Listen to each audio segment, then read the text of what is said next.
gentlemen, welcome to the Allerton Oak. Rob's come to, the tree hunter is going to tell you all about himself, has come to tell you about this competition and why we should all be voting for the Allerton Oak. He's also going to tell you about the other trees in the competition as well. Okay, this is Rob McBride, the tree hunter. Lovely. Thank you, Caroline. So here we are, and what a day we've got for it. Unfortunately, I was saying to Caroline, Saturday the 1st, Saturday is an awkward day for the schools and for the media as well, so yeah. I've just come back from the Netherlands and Belgium, where I've got a Netherlands flag.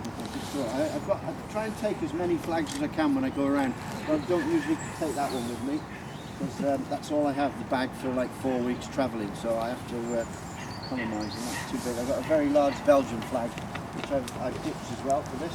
So essentially I go around, there's 3 elements to the competition. There's the voting, which we want people to do today, treeoftheyear.org. And when I looked before, it was 133 for the Allerton. The others were a little bit, some of them were more, some less. But Romania seems to be winning, which is really unusual for the voting. Normally Russia just takes off and goes, and Russia's going to be really strong this year. Oh, great cheese. Sorry? Great cheese. Yeah. They got some software. yeah. Well, yeah, they are. Anyway, they put a lot into it.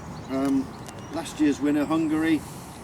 The competition started 10 years ago, I think, around about 10 years ago, and the Czech Republic.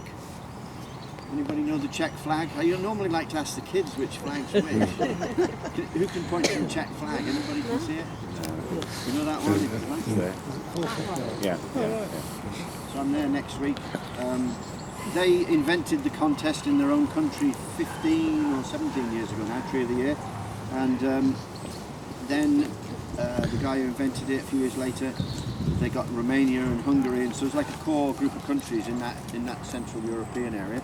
And then they brought in, go to have European Tree of the Year, and they are literally, bad tree joke warning, branching out. They've branched out now, and there's Asian Tree of the Year, and there may be a World Tree of the Year. But somebody asked me a question this morning: how do I fund my trips? I'm not sponsored by anybody. I did a late shift last night at Mr. Tesco stacking shelves, so that's how I fund it. The organisers have got very little funding, and I'm really shocked year on year that they haven't got an EU grant.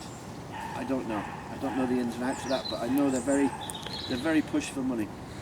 So essentially I do that and go and promote all the trees in the contest, and we have an element which you'll see if we go in the Mansion House after.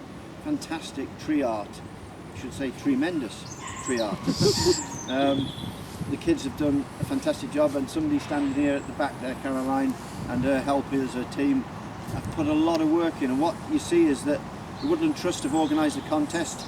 I persuaded them, I'm trying to think what year it was now, 2014 perhaps, to do an English Tree of the Year. They didn't do one. We had Scottish Tree of the Year and a Welsh Tree of the Year, which I picked that year for the first time.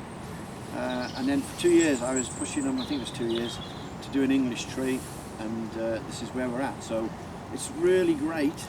This one is above Watford.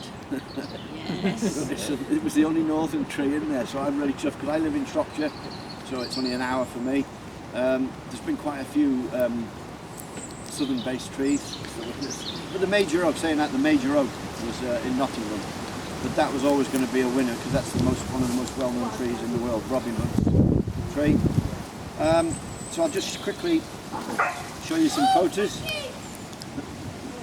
There's the one you're standing in front of, and I really like, my daughters say it's a shame that the Tree of the Year voting isn't in the summer, with the trees looking in full leaf and that, but for me I like to look at the architecture sometimes, and certainly I think, touch wood, I'm going to be quite lucky next week, because when I've done the trips in the past, it's been absolutely freezing in Lithuania and Poland, and I've been, like, for 3 or 4 weeks, I've just been like a block of ice. But so apart from the architecture, which if you look at this, I haven't, because sometimes I visit trees and don't look at them, if you know what I mean. I'm that busy taking photos and running around that I don't get, but I'm going to have a good look at this, and we might even try and look at the tree trail after.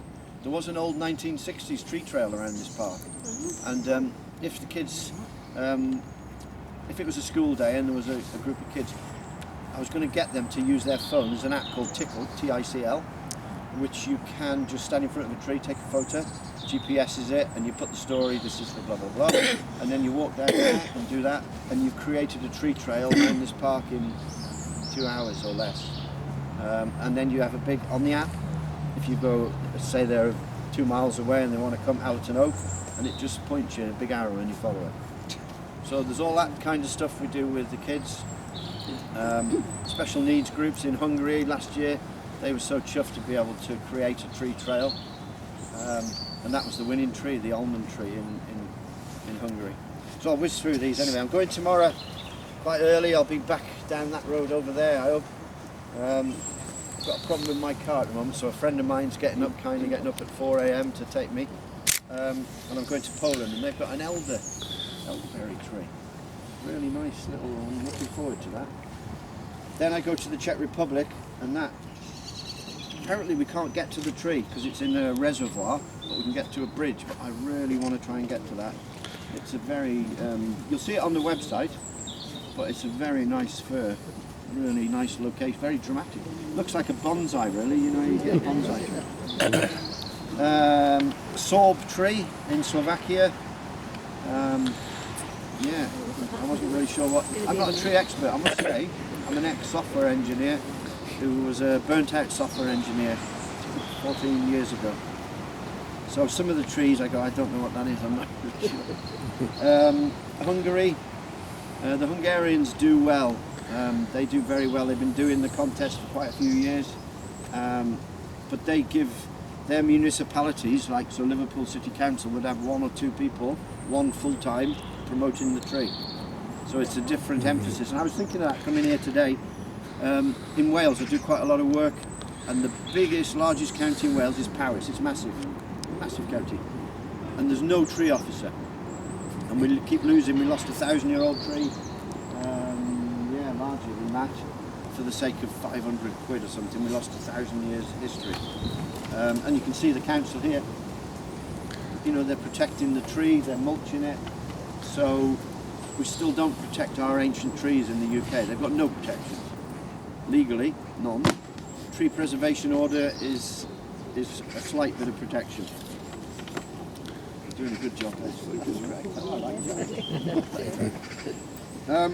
Croatia is going to be the first time I'm going to Croatia, because normally it's quite easy going Poland, Czech, Slovakia, Hungary, and then Croatia's been slightly awkward. Something to do with the Iron Curtain border, the train, there aren't the train routes to some places, but they're going to pick me up anyway. They're coming 60 or 70 miles by car, and that's a ginkgo, believe it or not. It's fantastic. I'm really looking forward to seeing that. So that's in the, it's lucky it's only 60 miles from the Hungarian tree, because it could have been a lot further. Portuguese tree, I'm most probably going to have to hitchhike. They usually give me a lot of help, but this year the organisers of, it's in the north of the country near Porto, and they've got a lot of work to do on other projects, so I might be hitchhiking. I can get about 20 miles away from it, so I've got a couple of days, so I could try and walk or something. We'll see on that one, but that's a big chestnut tree, big one. I'll hurry up a bit.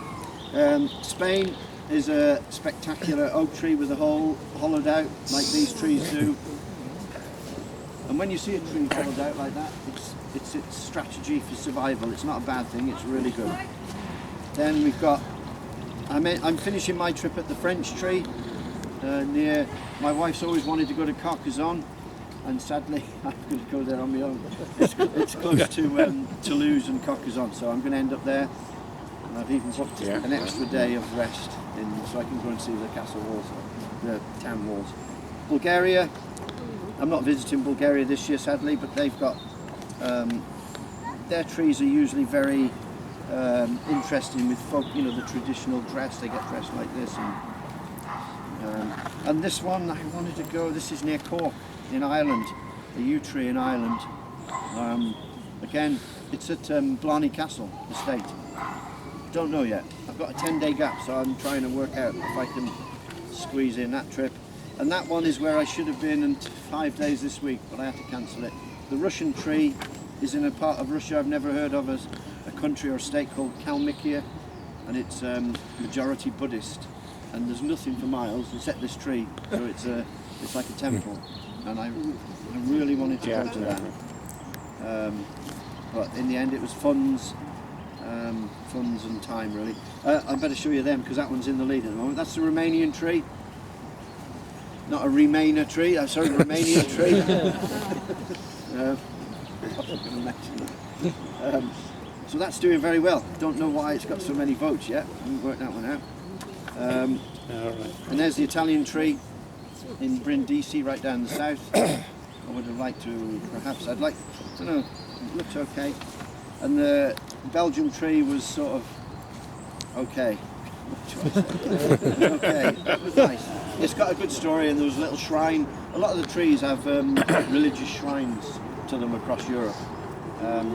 In a city like Liverpool with Catholicism, there's more understanding of the need or the tradition of having religious icons and that by trees and in different places. And the last one I'll do, the Netherlands. The witch's tree the other day. I wasn't sure what was going to happen, but we got there. They put me on a tandem, and I did the joke, "Can you ride tandem?" in that voice. And we went to the school, and then we rode from the school. The kids did have high vis, but they had no helmets, which was fantastic. I thought that was really good. The head teacher just rode, and it was across a busy road, and the traffic stopped. And then we went down the forest, and went to the Black Kate, the witch's tree, and I wasn't sure what. They started singing this song, and out of the bushes come this lady in like a big black cape, and it was really a bit strange. I've got a film of it, and to scare her away, because she was going to take over the tree, to scare her away they had to sing this song and shout at the end, and every time they sang she went there, and then she come back, and then she was like a witch, and they were filming me, and every time she cackled I said to the TV, I thought my wife had turned up. Which went down well with her. Anyway, so that's the Dutch tree, and I think that's going to do really well. Black Kate, Zwarte, and they've made beer, chocolate, cheese, and something else. So I had a Black Kate beer or two, purely in the interests of being, not wanting to upset them, and it was very good. So, right, I'm going to hand you over to somebody. I just talked for too long. To Jude here, and I'm going to get my camera so I can film somebody talking other than myself. Yeah.